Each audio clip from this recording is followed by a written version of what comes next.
교독합니다. 제가 먼저 읽겠습니다. 사무엘이 이르되 왕이 스스로 작게 여길 그때에 이스라엘의 지파의 머리가 되지 아니하셨나이까. 여호와께서 왕에게 기름을 부어 이스라엘 왕을 삼으시고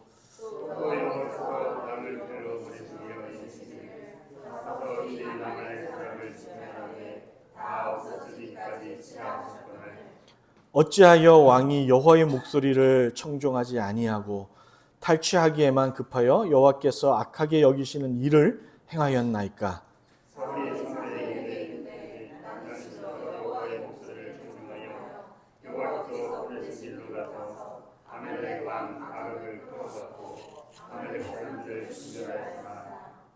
다만 백성이 그 마땅히 멸할 것 중에서 가장 좋은 것으로 길가에서 당신의 하나님 여호와께 제사하려고 양과 소를 끌어왔나이다 하는지라.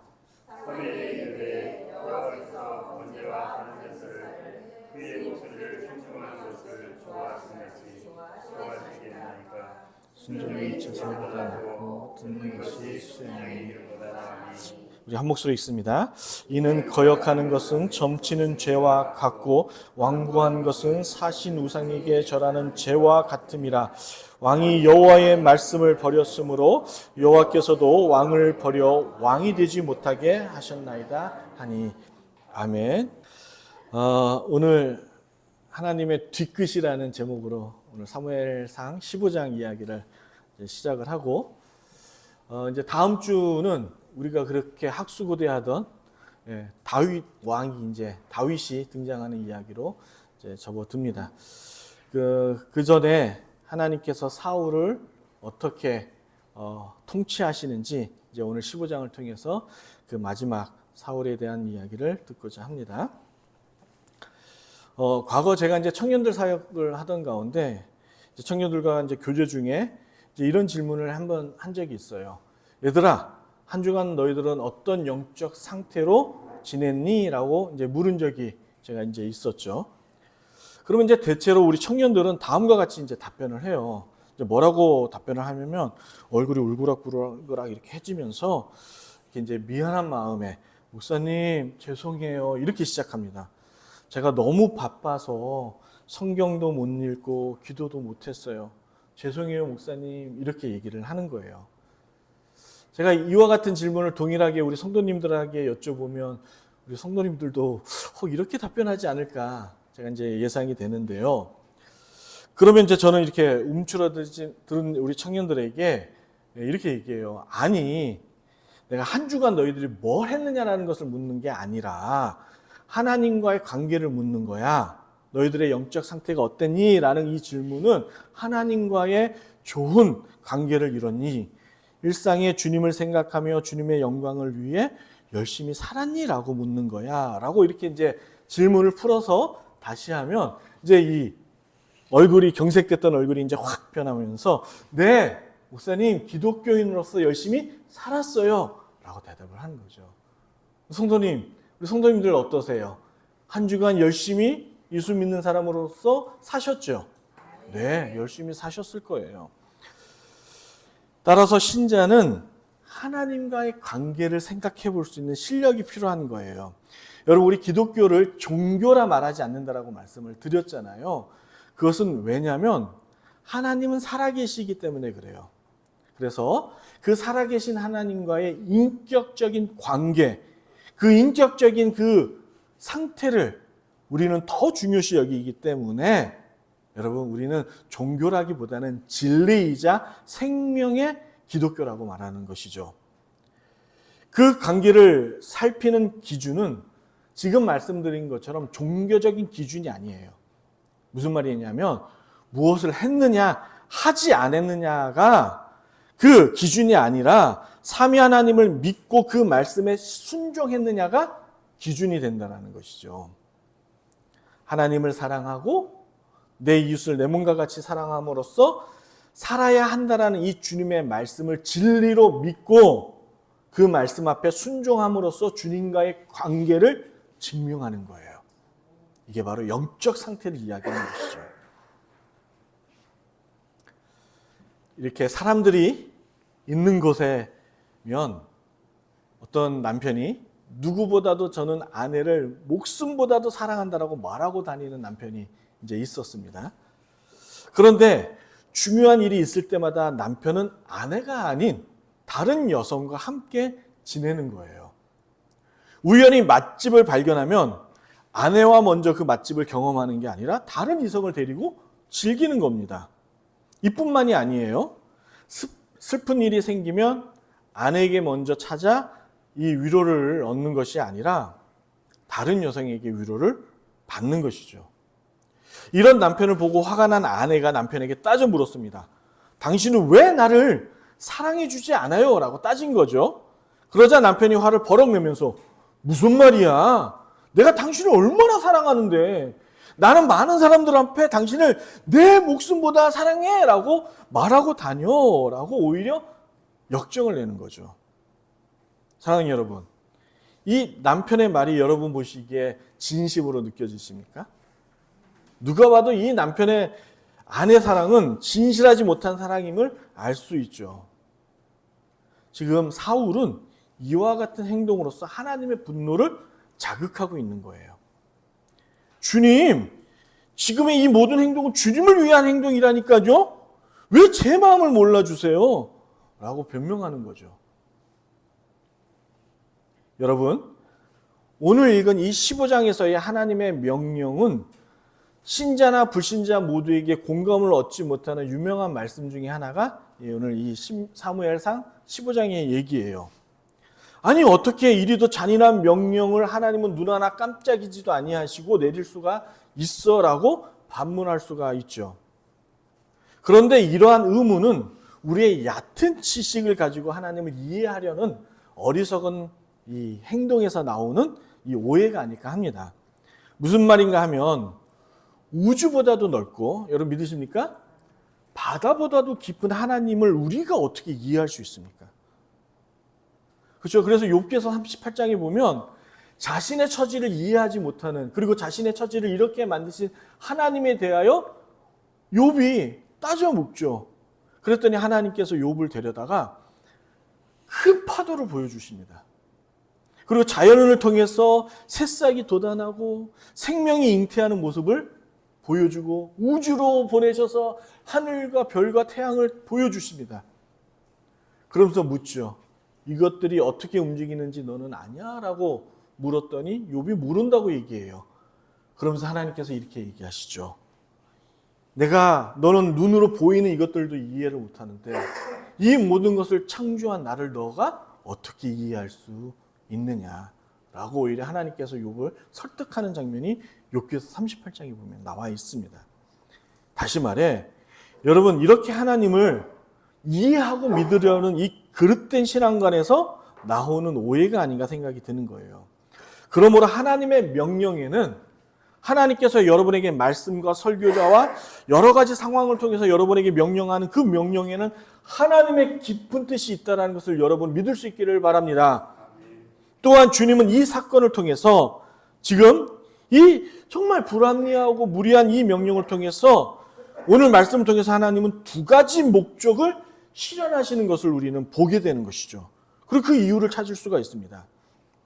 하나는 아말렉에 대한 복수입니다. 여러분 2절과 3절입니다. 여러분 2절과 3절을 여러분의 목소리로 한번 읽어볼까요? 시작!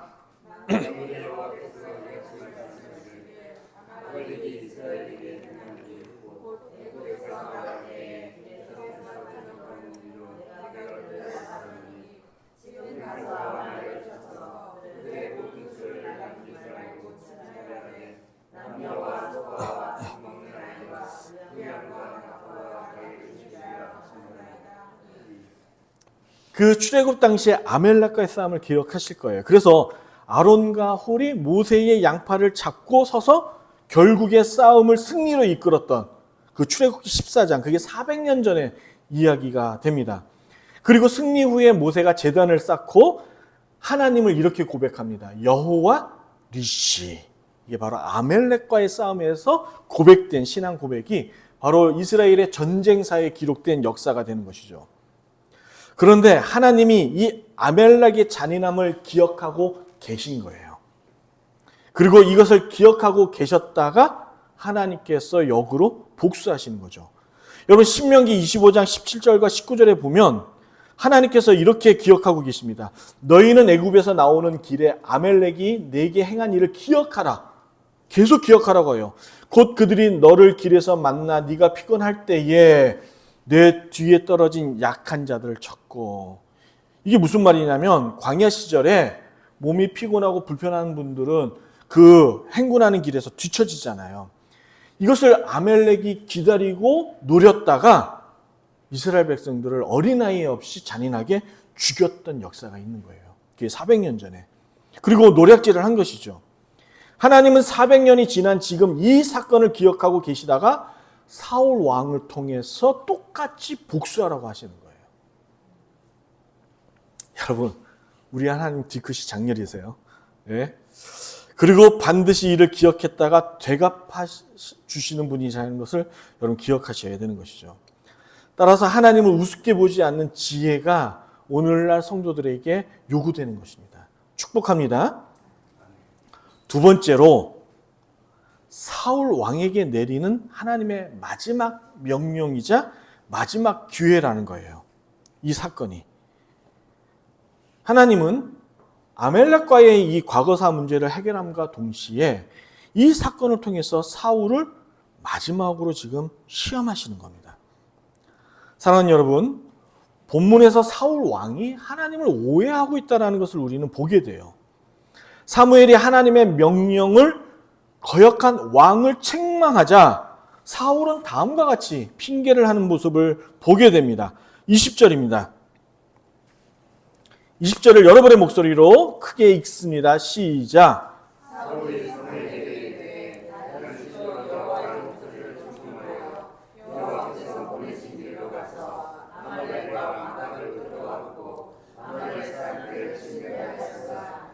이어서 21절을 제가 읽어볼게요. 다만 백성이 그 마땅히 멸한 것 중에서 가장 좋은 것으로 길가에서 당신의 하나님 여호와께 제사하려고 양과 소를 끌어왔나이다 하는지라. 사울의 변명을 지금 보이시죠? 사랑하는 여러분, 우리가 지금 읽은 이 말씀에서 사울 왕의 강교함과 거짓된 행동에서 지금 이 말을 하고 있다는 것을 우리는 말씀을 통해서 지금 보게 되는 거예요. 단번에 알 수 있죠. 그리고 이와 같은 사울의 태도에서 우리의 신앙의 태도를 똑같이 오늘날 발견하게 되는 거예요. 하나님, 이번 비즈니스만 잘 성사되게 도와주시면 주님 제가 헌금도 많이 내고 봉사도 열심히 할게요. 하나님, 좋은 회사에 취업시켜 주시면 그때부터 교회에 나와서 열심히 봉사할게요 라고 우리 이러지 않나요? 우리 이럴 때 많잖아요. 사울 왕이 그러는 거예요. 그리고 사울의 왕의 모습에서 우리의 모습을 똑같이 지금 보게 되는 것이죠. 사랑하는 여러분, 하나님은 우리 죄인과 거래하시는 분이 아니세요. 주님 제가 이거 이렇게 하면 주님 이렇게 해주세요. 주님 이렇게 해주시면 저 이렇게 할게요. 이렇게 거래하시는 분이 아니에요.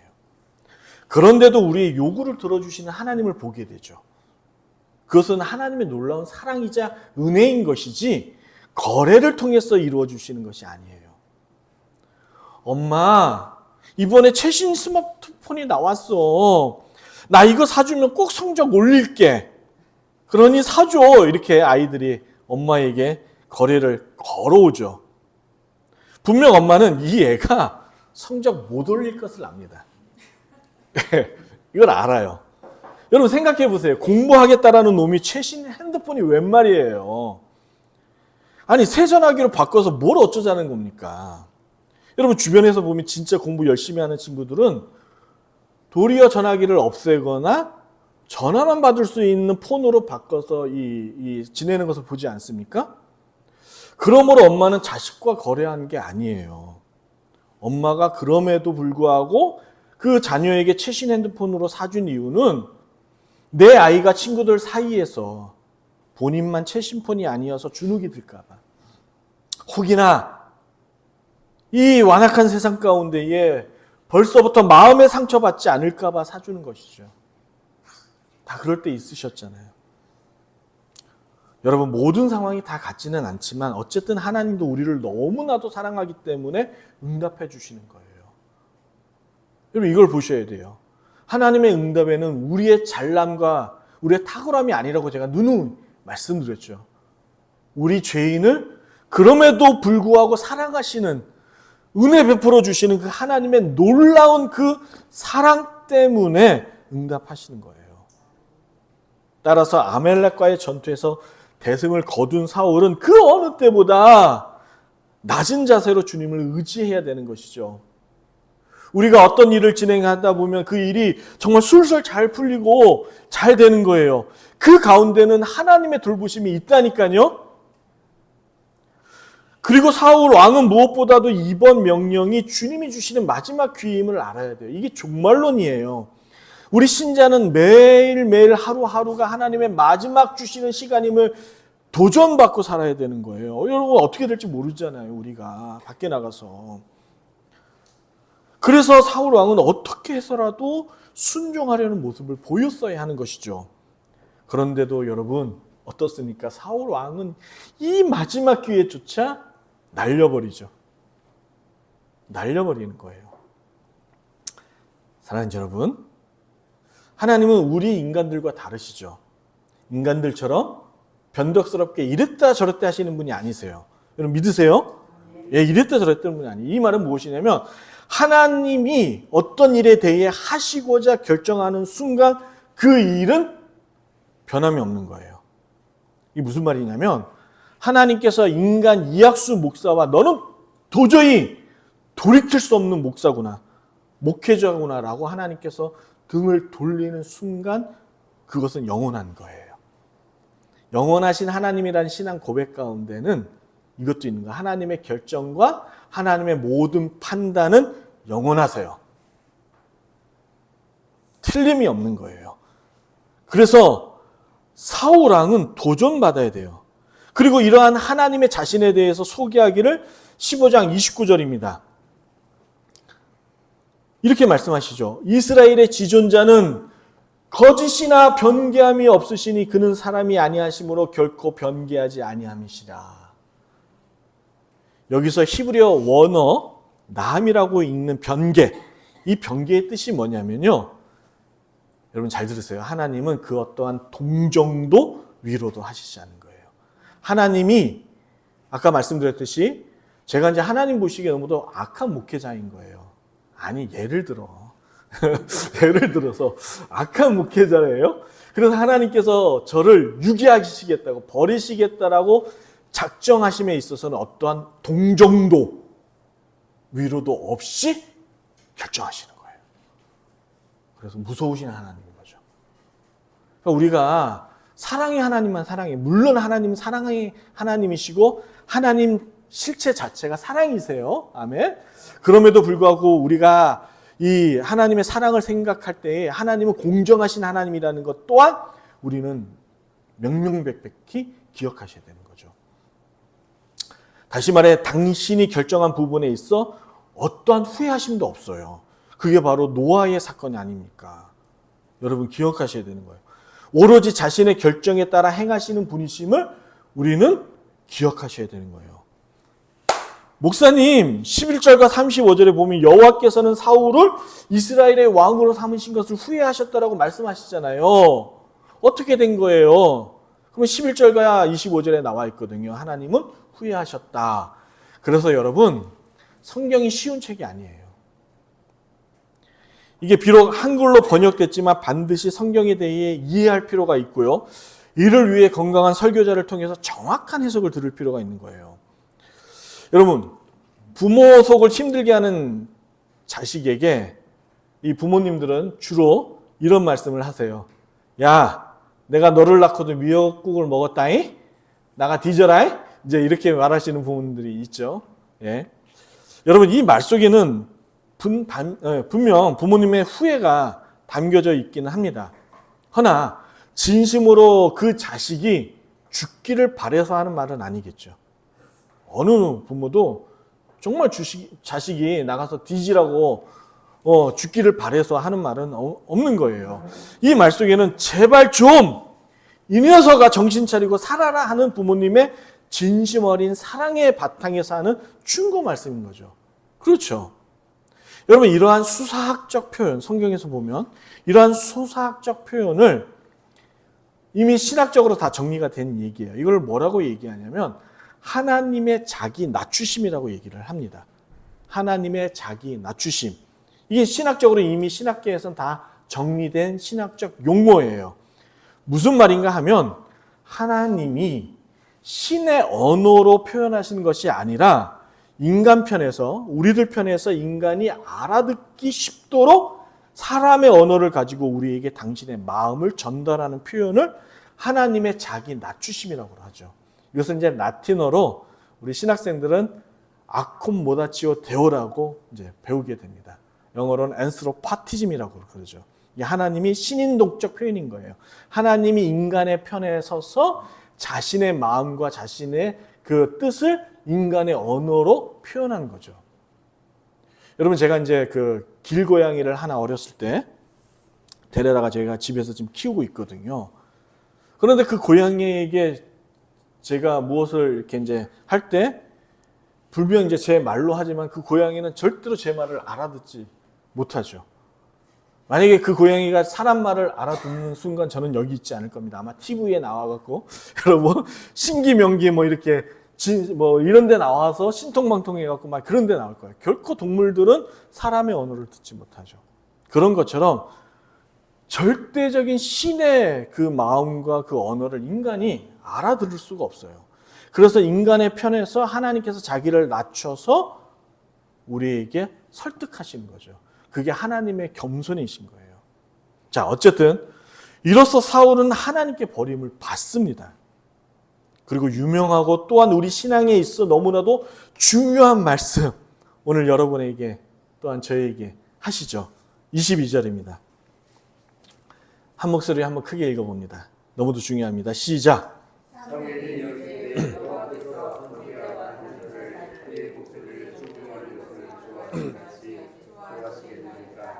순종이 제사보다 낫고 듣는 것이 수양의 기름보다 나으니. 아멘. 이거 외우시는 분들 계시죠? 사랑하는 여러분, 우리 이 말씀 앞에 진심으로 다시 한번 아멘 합시다. 아멘. 순종이 제사보다 낫고 듣는 것이 수양의 기름보다 나으니. 여러분 동그라미 치시고 별 44,000개. 정말 우리 신앙생활하는 데 있어서 명심하고 또 명심하고 또 기억하고 또 기억해야 될 말씀이 아닌가 생각합니다. 왜냐하면 23절에서 여러분과 저에게 엄중한 경고를 하시기 때문이죠. 23절입니다. 이는 거역하는 것은 점치는 죄와 같고 완곡한 것은 하나님의 뜻을 받아들이지 않고 굽히지 않는 그런 것을 얘기하는 거, 교만한 자를 얘기하는 거죠. 사신 우상에게 절하는 죄와 같음이라. 지금 하나님은 사울의 죄를 23절의 말씀을 통해서 조목조목 지금 따지고 계시는 거예요. 여러분 우리 하나님 정말 뒤끝 장렬이라니까요. 다 아시고 계시고 다 기억하고 계셨다가 마지막 때의 종말의 때에 우리를 이렇게 심판하시는 거예요. 그러므로 하나님께서 지금 사울을 통해서 여러분과 저에게 어떻게 경고하시냐면 내가 내게 내리는 그 처벌이 합당하다라는 것을 지금 이야기하는 거예요. 조금도 내가 내게 내리는 그 형벌에 있어서 부족함도 그 판정에 있어서 불공정도 없다라고 말씀하시는 것이죠. 그러므로 오늘 신약 시대를 사는 여러분과 저에게 시급히 해결해야 될 것이 있다라고 지난주에 말씀을 드렸죠. 첫 번째가 뭐였어요? 온전한 믿음을 회복하는 거예요. 그게 첫 번째예요. 어떤 상황에서도 성도는 원망과 불평 없이 일관된 태도로서 허락하신 현재 지금의 시간을 감사함으로 받아들이고 순종할 수 있는 실력이 요구되는 거죠. 이게 온전한 믿음이에요. 따라서 자신의 무기력함을 인식하고 오로지 주님을 의지하는 태도를 회복하는 거예요. 이게 온전한 믿음이에요. 자, 그러면 오늘 두 번째로 우리 교회가 다시금 회복되어지고 우리 성도님들의 신앙이 회복되어지기 위해서 요구되는 두 번째 시급한 것은 오늘 말씀의 내용처럼 따라합시다. 온전한 순종. 온전한 순종이에요. 23절에서 사무엘은 하나님께 순종하지 못하는 태도에 대해 주님이 이렇게 얘기하는 거예요. 점치는 죄와 같고 사신 우상을 절하는 죄와 같다고 해요. 우상에게 절하는 것과 같대요. 여기서 사신 우상이란 그 창세기에 보면 그 야곱의 아내 라헬이 이게 이제 야곱과 나오는 가운데 아버지 라반의 드라빔을 훔쳐서 야곱의 곤욕을 치는 이야기가 있었습니다. 그때 훔친 물건이 사신 우상이라고 해서 그 집안이 모시는 조상 대대로 나오는 조상 우상인 거예요. 조상 우상. 이것을 그 사신 우상이라고 하고 그것을 이제 원어로 드라빔이라고 하죠. 이제 그 이스라엘 중동 문화에서 섬기는 신의 이름이 드라빔인 거예요. 그러면 여러분, 하나님이 창조한 이 인간이 하나님이 아닌 우상을 섬기면 어떻게 됩니까? 하나님께 버림받죠. 하나님으로부터 벌받죠. 불순종이 이와 같다라는 중대한 죄라는 거예요. 지금 한 15장을 통해서 사울을 통해서 오늘 신약 시대를 사는 여러분과 저에게 얼마나 불순종이 이렇게 큰 죄인가를 설명하고 있는 것이죠. 사랑하는 여러분, 우리 주님께서 아브라함에게 명령한 내용들 잘 기억하시죠? 이삭을 바치라 했던 명령 기억하시죠? 이 명령이 인간의 관점에서 얼마나 불합리해 보입니까? 그렇죠? 어떻게 그렇게 하나님께서 말씀과 예언을 통해서 그 외아들 이삭을 정말 다 이제 아브라함이고 사라고 간에 아이를 낳을 수 없는 그런 상황 속에서 아이를 갖게 하셔서 그 아브라함의 그 믿음의 그 가정에서 그 대를 이을 수 있는 자식을 하나님께서 기적적으로 주셨잖아요.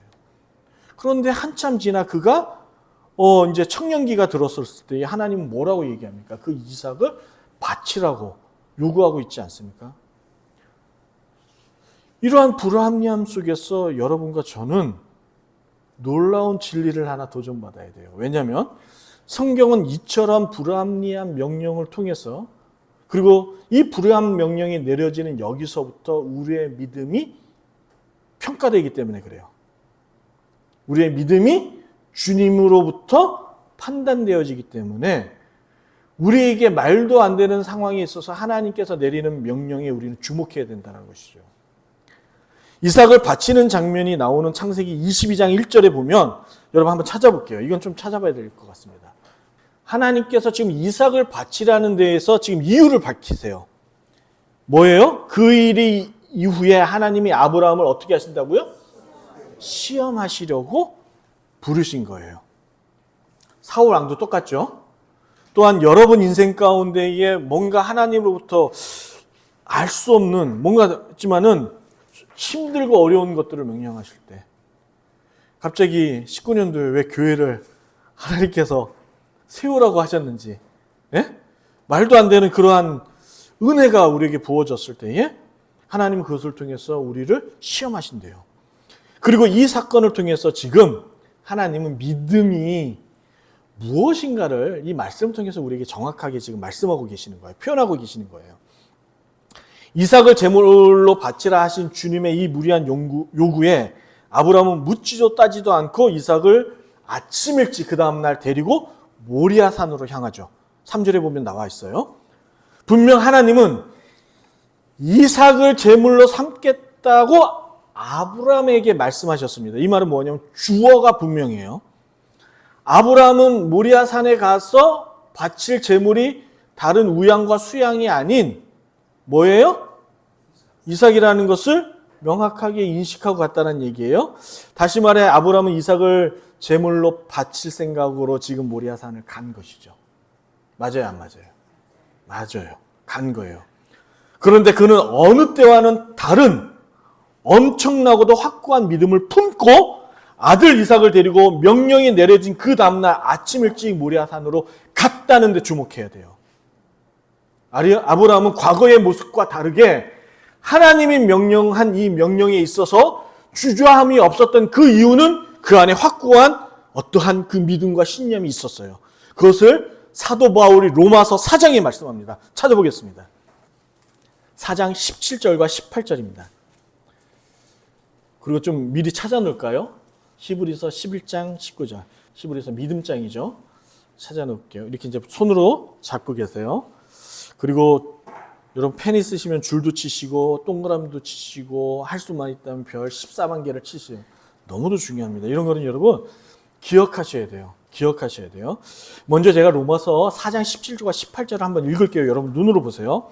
기록된 바 내가 너를 많은 민족의 조상으로 세웠다 하심과 같으니 그가 믿은 바 하나님은 죽은 자를 살리시며 없는 것을 있는 것으로 부르시는 이신이라. 아브라함이 바랄 수 없는 중에 바라고 믿었으니 이는 네 후손이 이 같으리라 하신 말씀대로 많은 민족의 조상이 되게 하려 하심이라. 아브라함에는 이 믿음이 있었다는 거예요. 그리고 여러분 히브리서 11장 19절입니다. 더 놀랍게 얘기하시죠. 여러분 이거는 우리 여러분과 같이 큰 목소리로 함께 읽었으면 합니다.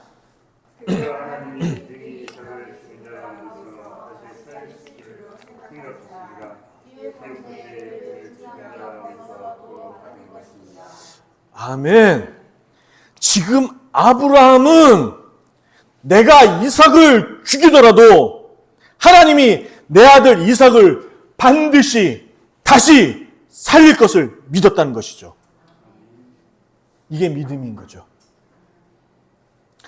하나님의 이 불합리하고 우리 신자의 눈으로 봤을 때 탐탁치 않더라도 좋으시고 선하시고 지혜이시고 지식이시며 모든 인간사의 근원이신 그 하나님께서 우리 신자를 더 나은 삶으로 인도하실 것을 믿고 그 명령에 순종할 수 있는 그것이 믿음인 것이죠. 이것을 얘기하는 거예요. 이게 믿음이에요. 그런데 애석하게도 사울왕은 하나님을 진심으로 믿지 못했기에 결국 순종하지 못하는 왕으로 기억되는 거예요. 역사가 기록하고 있는 거예요. 여러 번의 기회가 주어졌고 또한 위기마다 하나님의 돌보심을 경험하고도 그는 하나님 앞에 실패자가 된 것이죠. 사랑하는 여러분, 우리가 하나님께 복받기 위해서는 절대 순종이 필요하다라는 것을 이 자리에 계신 저를 포함하여 우리 성도님들 그 누구도 모르는 분은 없을 거라 저는 확신합니다. 그렇죠? 그런데도 순종하지 못하는 이유가 어디에 있습니까? 어디에 있습니까? 여러분 입으로 얘기해 보세요. 어디에 있습니까? 그렇죠. 하나님을 믿지 못하기 때문입니다. 그래서 하나님의 말씀을 얕은 그 인간의 지식으로 판단하는 거예요. 하나님 그래도 이건 아니죠. 하나님 이거 이렇게 되면 제 경험상 100% 실패한다니까요. 그러니까 이건 나중에 할게요. 이거 되고 이 문제 해결할게요. 우리는 이렇게 하나님을 재단하고 판단하고 우리가 하나님을 위해 서 있을 때가 많죠. 성경은 이것을 교만이라고 얘기하는 거예요. 귀가하던 아빠가 다급히 사람들이 움직이는 것을 보고 궁금해서 그것을 보러 간 거예요.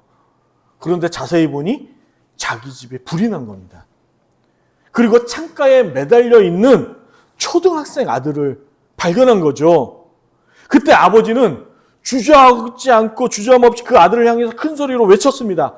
아들아! 아빠 믿고 뛰어내려. 아빠가 안전하게 너를 받아낼 거야. 그 소리를 들은 창가에 매달린 아들이 뛰어내립니다.